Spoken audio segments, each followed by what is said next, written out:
The United States is taking steps to try to help produce a stable new Syrian government. AP correspondent Jackie Quinn reports. Top diplomats from the United States, the Arab League, and Turkey gathered for a meeting in Jordan to discuss Syria's transition after the fall of the Assad regime. Secretary of State Antony Blinken continues to stress the importance of inclusion, that all religious and political factions be represented in a new Syrian government. We want them to succeed, and we're prepared to help them do so. He says U.S. officials have communicated that to the Syrian rebel group that led the government coup and made a request. We've been in contact with HTS and with other parties.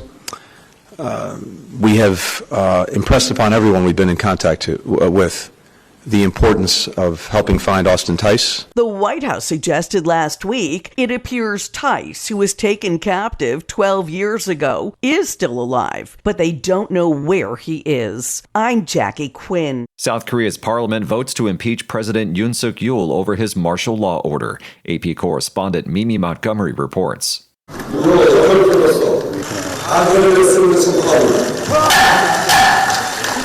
With 204 votes in favor, South Korea's parliament has impeached President Yoon Suk-yeol over his stunning and short-lived martial law decree. Yoon's presidential powers and duties are now temporarily suspended. Prime Minister Han Duck-soo is taking over. Outside Parliament, crowds roar and wave glow sticks, celebrating another defiant moment. South Korea's constitutional court now has up to 180 days to dismiss Yoon as president or restore his power. I'm Mimi Montgomery. This is VOA News. Families in Gaza City mourned their loved ones after at least 7 were killed in an Israeli strike on a school on Saturday. Reuters correspondent Sierra Lee reports. According to the Civil Emergency Service in Gaza, at least 7 Palestinians were killed and 30 wounded after an Israeli strike on a former school. They say it was sheltering displaced people in Gaza City. A spokesperson for the Israeli military said it was looking into the report. Earlier on Saturday, the Israeli military said it had targeted Hamas militants who were operating within a school compound in Gaza City and that it had taken measures to reduce harm to civilians. According to medics, the dead include a woman and her baby. It was unclear whether the other fatalities were Hamas fighters. The Palestinian Islamist group denies embedding fighters among civilians in Gaza. That was Reuters correspondent Sierra Lee. Hundreds of people have gathered in the southern French town of Avignon ahead of the verdict in a mass rape trial in which dozens of men stand accused. Giselle Pellico is alleged to have been drugged and rendered unconscious by her husband over a decade. The court is expected to deliver its verdicts by December 20th in the trial of 51 defendants. Pellico, who has become an icon for those fighting against sexual violence, testified during the proceedings about the harrowing events, which have sparked widespread public attention. Outside the courthouse, demonstrators held placards with messages such as "Victims, we believe you," "Rapists, we see you," "Rapists, we see you," and "Shame changes sides." Coast Guard boats, merchant vessels, an Italian frigate, and naval aircraft have been searching the waters around Greece since Greek authorities were alerted about a capsized boat on Friday night. VOA's Christina Manenti has more. At least 5 migrants drowned after their wooden boat capsized off Greece's southern island of Gavdos, the Coast Guard said on Saturday. So far, 39 men, most of them from Pakistan, have been rescued by cargo vessels. They have been transferred to the island of Crete, the Coast Guard said, adding that the number of those missing had not yet been confirmed. In separate incidents on Saturday, a Malta-flagged cargo vessel rescued 47 migrants from a boat, while a tanker rescued another 88 migrants. Christina Manenti, VOA News. A court in Iran has sentenced Iranian-American journalist Reza Valizadeh to 10 years in prison after finding him guilty of collaborating with a hostile government. Valizadeh is a former journalist for the U.S. government-funded Voice of America's Farsi language service and also has worked for Radio Farda, an outlet under Radio Free Europe Radio Liberty that is overseen by the U.S. Agency for Global Media. His lawyer told the Associated Press on Saturday that the Tehran Revolutionary Court issued a first-instance verdict for his client on a charge of collaborating with the hostile U.S. government.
Thank you for watching.